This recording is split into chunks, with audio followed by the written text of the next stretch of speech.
porque parlamentares vão apresentar hoje um pedido de impeachment contra o presidente Lula. A Luciana Vedolin, que tem mais informações e detalhes agora. Vamos lá, Luciana, você tem detalhes sobre esse pedido de impeachment, é isso? É isso mesmo, Piotr. Um grupo de oposição, vários partidos, decidiu aí apresentar um pedido de impeachment do presidente Lula, argumentando que houve crime praticado por Lula por conta das críticas que foram feitas durante uma entrevista que ele concedeu a um veículo de comunicação, alegando querer vingança e atacando também o ex-juiz Sérgio Moro, hoje senador aqui da República. Até por conta disso, a oposição alega que não pode ficar aí inerte nesse momento. Por isso, vai ser apresentado esse novo pedido de impeachment do presidente Lula. E quem explica para a gente é o deputado Carlos Jordi, do PL do Rio de Janeiro. A gente tem a declaração. O pedido de impeachment de Lula é assinado por 33 deputados dos mais diversos partidos. Portanto, trata-se de uma peça suprapartidária. Lula tem desgovernado o país, causando um ambiente de ingovernabilidade e causando também uma crise, uma autoimposição de crise que ele insiste reiteradamente em fazer com que ela se aprofunde. A peça é muito bem fundamentada e robusta, pois ela demonstra os diversos crimes que ele cometeu, sobretudo os mais recentes em suas falas, atacando as vítimas, as instituições, demonstrando o seu desejo de vingança contra o senador da República. A sua fala em que manifesta o seu desejo de vendetta contra Moro é um notório crime de ameaça e de desvio de função. E quando ele debocha das instituições, dizendo que aquilo ali seria uma armação de Moro, e debochando também das vítimas, ele também incorre em crime de responsabilidade por quebra de decoro.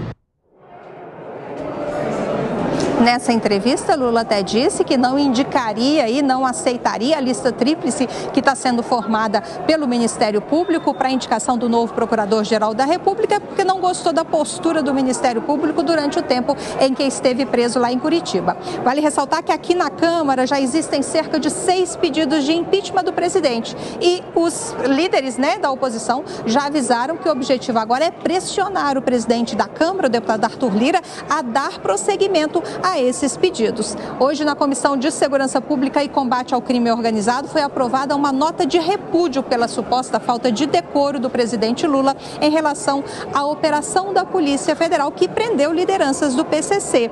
Vale ressaltar que os autores do requerimento alegam que as declarações de Lula significam total desrespeito à Polícia Federal e também às pessoas que foram ameaçadas. Muito obrigado. Está aí a Luciana nos esclarecendo esse novo pedido de impeachment. Bom, mas tudo isso depende de Arthur Lira. Se ele não vir condições para se instalar, ele não abre o processo. O processo, você sabe, uma vez que o presidente da Câmara aceite o pedido de impeachment, o presidente da República é automaticamente afastado por um determinado prazo, aí o processo todo é dado e depois, lá na frente, é que tem a votação pelos parlamentares para decidir pelo afastamento definitivo ou não. Mas depende da primeira aceitação exclusiva, única e exclusivamente do presidente da Câmara. Daí o tamanho que tem de poder o presidente da Câmara no país. Segundo a Constituição, isso é um regramento constitucional. 4h26. Vamos a Brasília agora. A gente continua, na verdade, conversando com Brasília. O Zé Maria Trindade está conosco. Ele está ao lado do vice-presidente da Câmara, o deputado federal Marcos Pereira, que também é presidente nacional do Republicanos. Zé Maria, seja bem-vindo. Boa tarde também ao deputado. Pois não, muito boa tarde, Piotr. Boa tarde a todos.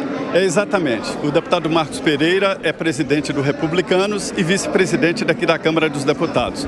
Olha, Piotr, hoje é um dia muito cheio aqui no Congresso Nacional. Estão por aqui prefeitos, vereadores e presidentes regionais de partidos políticos e a demanda é muito forte. Hoje o Salão Verde, presidente, está muito cheio aqui o Congresso, né? Está realmente acima da média.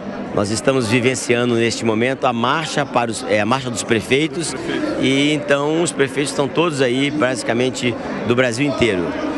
Presidente, o vice-presidente daqui da Câmara dos Deputados tem 2 funções básicas. A primeira, logicamente, substituir o presidente.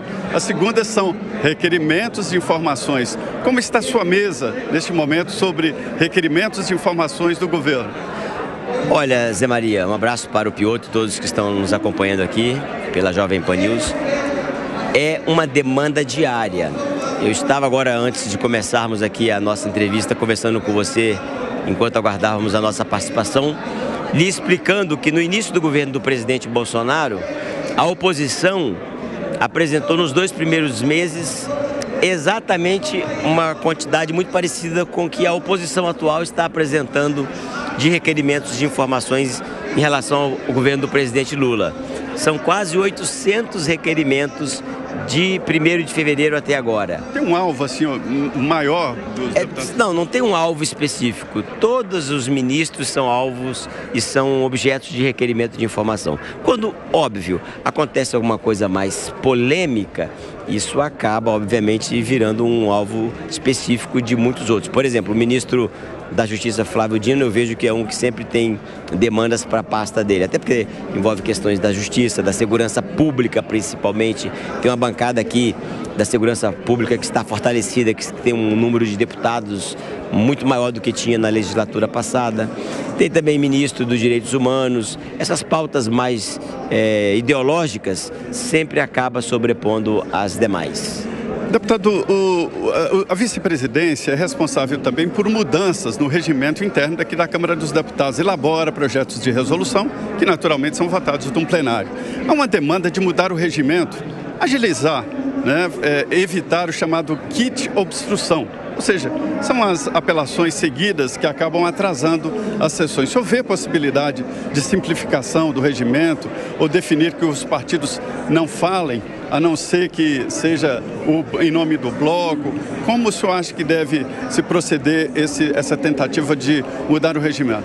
Eu vejo com uma certa preocupação, não tenho uma opinião ainda formatada sobre o assunto, mas é importante lembrar, eu vou trazer aqui uma frase que eu vi na época do primeiro mandato do Lula como presidente da República. Alguém disse: nada mais parece com o governo do que a oposição no governo. Quando a oposição era oposição, também houve essa tentativa de flexibilizar, agilizar, como você mencionou, desburocratizar o sistema legislativo, o processo legislativo. E uma das pautas, todas as vezes que fala sobre esse assunto, é diminuir os requerimentos de obstrução. E óbvio que a oposição que hoje está no governo não foi favorável.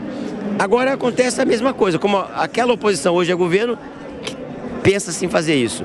Então eu acho que a gente tem que discutir isso com muita parcimônia, com muita tranquilidade, com certa imparcialidade à mesa diretora, para que não possa atrapalhar o trabalho da oposição, que também é legítimo, como foi da atual situação que era oposição nos 4 anos passados. Um dos pontos do regimento na tentativa de mudança é sobre encaminhamento de CPI.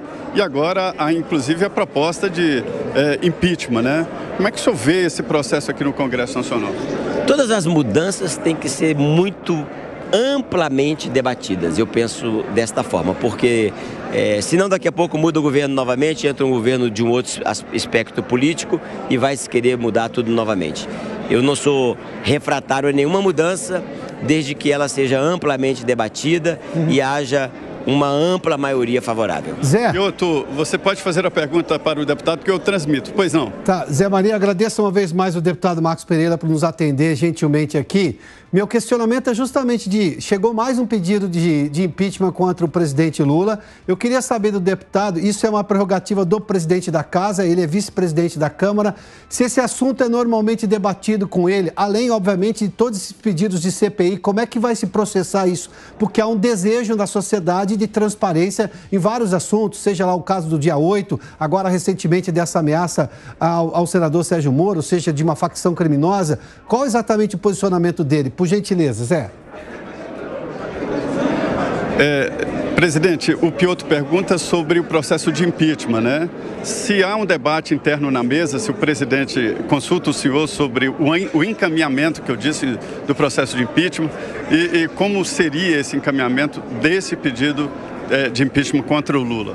Olha, todo o processo de impeachment dá início com uma decisão pessoal solitária e individual do presidente da Câmara dos Deputados. Assim foram os dois processos que o nosso país vivenciou nesta recente democracia desde 88 para cá, que foi o impeachment do ex-presidente Collor e da ex-presidente Dilma.